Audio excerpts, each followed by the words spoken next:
Olá, meu amigo, minha amiga, sejam mais uma vez bem-vindos aqui ao canal. Mais uma informação relevante, importante e tirar dúvidas, tá? Depois da perícia judicial, né? Geralmente o que acontece? Muita gente não sabe, né? Ouve-se falar em muito processo, perícia judicial, mas não sabe como é feita, não sabe quanto tempo, por exemplo, se demora para levar esse resultado para juiz, como é feito um laudo, né? O que é um laudo? Se o perito negar a incapacidade, o que acontece? Você perde o processo? São diversas perguntas com relação aí à perícia judicial que nós vamos aqui revelar nesse vídeo. Por isso é muito importante você acompanhar até o final para ficar bem informado, saber quais são os melhores caminhos. Às vezes, se você entrar com um processo na justiça, você vai saber aqui o que é necessário você fazer, o que você levar, como se comportar na frente do perito, tá? O que é importante realmente para você não ter problema na justiça, como você tem no INSS. Porque a partir do momento que você chegou na justiça, foi porque você teve o indeferimento de um perito no INSS. Então vamos lá, dá para ganhar um processo de incapacidade mesmo quando o perito judicial não reconhece a incapacidade? Sim. É possível ter sucesso num pedido, por exemplo, de incapacidade temporária ou uma incapacidade total e permanente, né? Seria uma aposentadoria por invalidez, mesmo quando o laudo judicial ele é totalmente desfavorável, tá? Existem diferenças entre peritos, né? Tanto do INSS como o perito judicial, né? O perito do INSS ele é um servidor contratado, tá? O perito judicial ele é nomeado, né, pelo juiz dentre os profissionais cadastrados, né, no judiciário, sem vínculo administrativo com o INSS. Quer dizer, só dele não ter vínculo com o INSS já traz uma credibilidade muito maior, né, pessoal? Porque seria terrível, né, um funcionário, como nós vemos nos peritos do INSS, o funcionário vai decidir de acordo com o parecer dele, se é a favor da empresa ou se é a favor do segurado. Para quem que vocês acham? Se a batata assar, o circo apertar para ele, para que lado que você acha que ele vai? Ele vai para o lado do patrão, né, que paga o salário dele, ou ele vai para o lado lá do segurado, que aparece lá uma vez, né, que ele nunca viu na vida, para ter aí, por exemplo, uma decisão dele, se é favorável ou desfavorável. Então, o perito judicial, por não ter vínculo com o INSS, isso já dá uma credibilidade muito maior, tá? A perícia feita no INSS é realizada geralmente por um clínico geral, tá? Ou de uma outra especialidade. A perícia médica judicial é feita por um médico especializado, nomeado pelo juiz, né, para determinado processo, que é juiz. O juiz sabe, por exemplo, se for um problema psicológico, um problema ortopédico, um cardíaco, ele vai tentar nomear um perito, no caso no processo, especialista nesse problema de saúde que esse segurado está, né? Mas a especialização não é a única diferença entre as perícias, tá? O procedimento em si, ele apresenta diferenças. O médico perito é profissional responsável por esclarecer dúvidas técnicas e científicas, né, de uma demanda judicial, por exemplo, do INSS na área da saúde aí do segurado. Quando é nomeado pelo juízo, né, para auxiliar na definição do processo, o médico deve emitir um laudo, né, pericial que apresente provas para o juiz, para que ele possa, né, dar um parecer final no caso. Aí a próxima audiência, né, depois da perícia, é denominada audiência de instrução em julgamento. É comum alguns juízes permitirem, né, que o perito responda mais de uma vez sobre o laudo por escrito. Eu já acompanhei caso que, além do laudo ser favorável ao segurado, no momento aqui desse esclarecimento, né, o juiz, o segurado, ele mandou chamar o perito e conversou com o perito na frente, né, do segurado. Fez as perguntas que estavam no laudo realmente, e o perito estava apontando aí para aquele segurado uma aposentadoria por invalidez. E ele teve que responder as perguntas de acordo com o que ele tinha feito o laudo. Quanto tempo leva, né, para o juiz dar uma sentença depois de uma perícia judicial? Bom, o artigo 226, né, do Código de Processo Civil estabelece aí 30 dias para proferir uma sentença após instruído, né? Todas as provas já foram produzidas. O juiz poderá prorrogar esse prazo por igual período, ou seja, por mais aí 60 dias, né? Contudo, na prática não é assim que acontece. O magistrado ele não tem, por exemplo, tempo determinado para ele dar uma sentença, tá? Ele vai aí analisar os autos, os elementos, juntando aí, por exemplo, a perícia judicial. Pode ser que, será que ele pode desconsiderar ou não esse laudo? Nós vamos ver aqui para frente, tá? Como é um laudo pericial judicial, né? A gente fala de processo, fala de perícia judicial, mas não fala, né?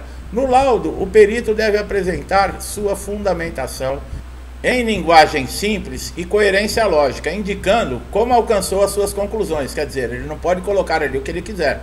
Ele tem que justificar, tá, o diagnóstico que ele está dando ali.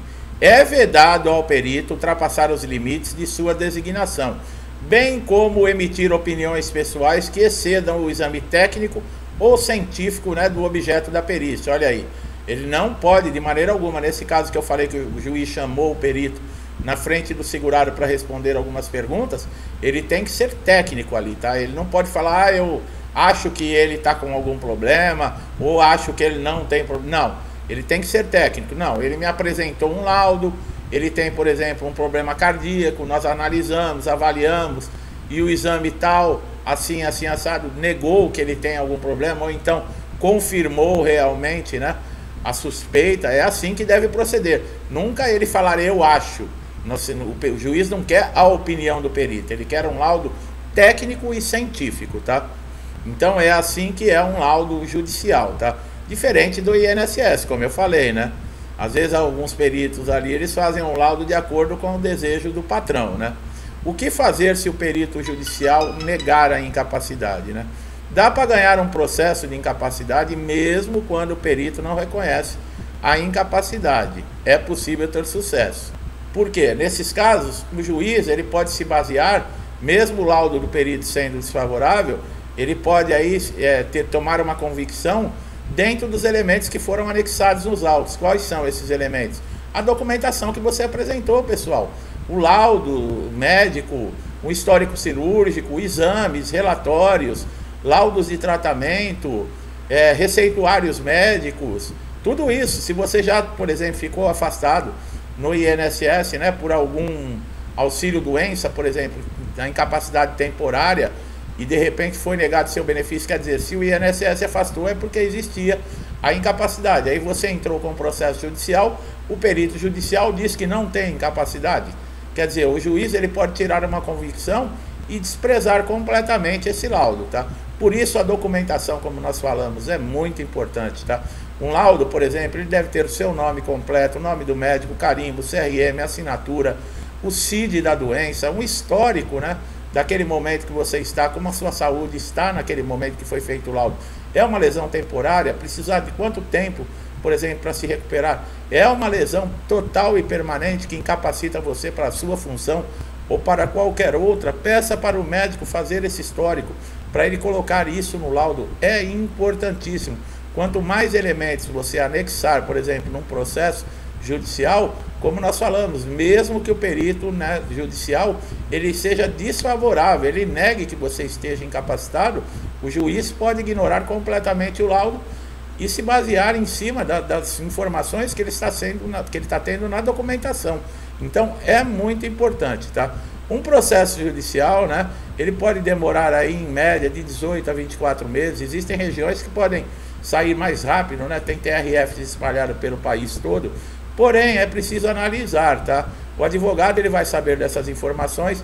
Caso você não tenha um advogado e precise, por exemplo, quer saber como é que está o andamento do seu processo, fazer uma consulta, entre no site do TRF aí da sua região, digite o seu CPF, se você não sabe o número do processo, preencha alguns dados, né, clicando em consultar processo, e você vai ter a informação do andamento do seu processo, tá? Não é nada complicado.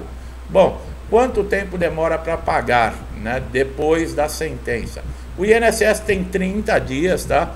Mais 15 aí no caso. Por exemplo, se a sentença chegar no INSS e já tiver fechado a folha da data prévia, você já não vai receber no próximo pagamento. Por quê? Vai ter que virar um mês. Então, em média, é 45 dias depois da sentença, tá, que o INSS tem para implantar o benefício e começar a fazer os primeiros pagamentos. Atrasados gera sim montante de atrasado, porque desde lá do indeferimento no INSS você já tinha direito a estar recebendo o benefício. Então, caso a sentença foi favorável para você, é reconhecido não o período que o processo está na justiça, o período lá que o INSS também deixou de pagar. Então, isso sempre gera um bom montante, tá? Até 60 salários mínimos são pagos por RPV, né? Requisições de pequenos valores. Elas têm mais ou menos em média aí 60 dias. Você vai receber uma carta da Justiça, informando o banco, pode ser o Banco do Brasil, Caixa Econômica, o número da conta, o valor que está disponível e a data que você pode movimentar esse dinheiro.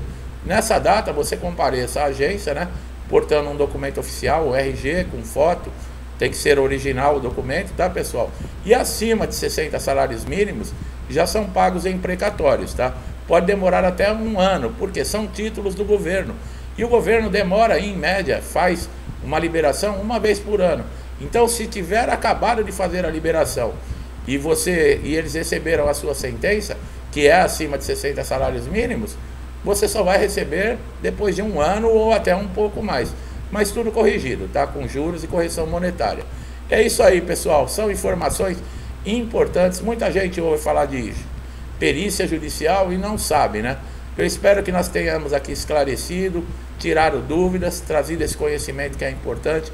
Lembrando sempre, a documentação dentro da perícia judicial, ela é importantíssima. Não deixe de ter todos os documentos que comprovem aí, no caso, a sua incapacidade, tá? Como eu falei, o juiz ele não precisa aceitar o laudo, por exemplo, desfavorável, né? Que o perito judicial, se chegar a essa conclusão que você não está incapacitado, o juiz pode ter uma convicção através dos documentos. Mas em muitos casos o juiz ele leva em conta, sim, né, o diagnóstico do perito, e o seu processo pode ser desfavorável e dar ganho até para o INSS. Então é muito importante que você faça isso, tá? E com relação ao atrasado, como nós estamos falando, o INSS também pode recorrer, tá, pessoal?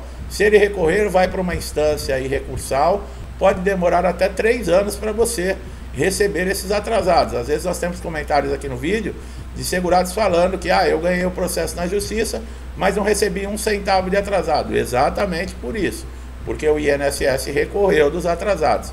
Ele passa a receber o benefício, né, mas os atrasados, enquanto não resolver, né, esse recurso, deu a entrada, fica demorando, e pode demorar até 3 anos.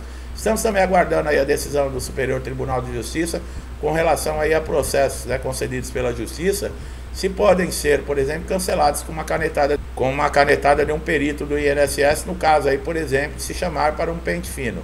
Vocês estão vendo como é difícil ganhar um processo dentro da Justiça. Aí você começa a receber o benefício, alguns meses depois, o INSS lhe convoca para um pente fino e cessa seu benefício. Isso que está sendo julgado dentro do STJ. Alguns ministros já votaram favoráveis, tá? Se no final do processo a sentença for favorável a todos os segurados, nós estamos aí de olho, né? Prontos aí, acompanhando para poder informar vocês em primeira mão. Por isso é muito importante vocês acompanharem aqui todos os nossos conteúdos do canal, tá? Meu amigo e minha amiga que estão chegando aqui pela primeira vez, sejam muito bem-vindos. Podem aproveitar todos os conteúdos que existem aqui no canal, tá? Conteúdos atualizados que já ajudaram muita gente. E eu tenho certeza que vão ajudar você também, tá? Gostou do nosso trabalho? Não deixe de dar um like aqui no vídeo, se inscrever no canal, ativar o sininho de notificação para sempre estar antenado e atualizado com os nossos conteúdos. São informações como esta que vocês viram aqui no vídeo, importantíssimas e atualizadas. Então você só tem a ganhar e é de graça. Meu amigo e minha amiga que já são inscritos, que me acompanham, incentivam, ajudam, compartilham o canal, meu muito obrigado. Deus que abençoe a sua casa, a sua vida, a sua família, com paz, saúde, harmonia, prosperidade, alegria. Tudo que eu desejo para mim, eu desejo em dobro a todos vocês. Eu deixo um forte abraço e até os próximos vídeos.